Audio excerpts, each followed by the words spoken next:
Good evening সবাই, তোমরা সবাই কেমন আছো? এই যে দেখছো, এটা কিন্তু আমার মেয়ে শ্রিয়া। ও আনন্দে থাকলে, খুশিতে থাকলে আমার কিন্তু আর কিচ্ছু চাই না। কারণ আমরা যারা মা হয়েছি তারা কিন্তু বাচ্চাদের ভালো মন্দেতেই মারা জড়িয়ে থাকে, তাই না বলো? তাই দেখো, ওকে খুশিতে হাসতে দেখলে আমার বড়ই ভালো লাগে। আর এই যে দেখছো, একটা মেয়ে হেঁটে বেড়াচ্ছে, এটা হচ্ছে আমি, তোমরা তো সবাই চেনো।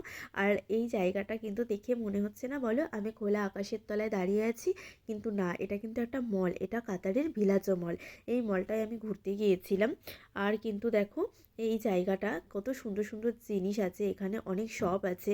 এখানে তুমি ঘুরতে পারো, খাওয়া দাওয়া করতে পারো, অনেকটা সময় কাটাতে পারো, কারণ এখানে দেখার মতো অনেক কিছুই আছে।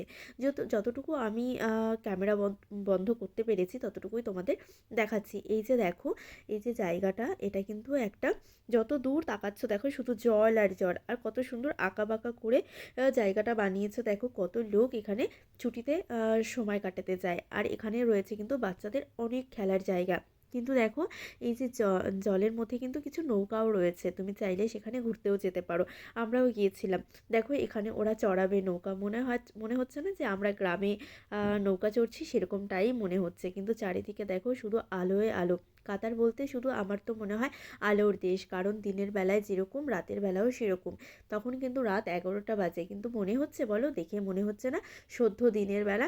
তাই ঘুরতে আর আনন্দ করতে ওখানে বেশ ভালো লাগে। আর আমার তো কাতার দেশটা ভীষণ ভালো লাগে, তার কারণ অনেক স্বাধীনভাবে তুমি জীবনযাপন করতে পারবে ওখানে।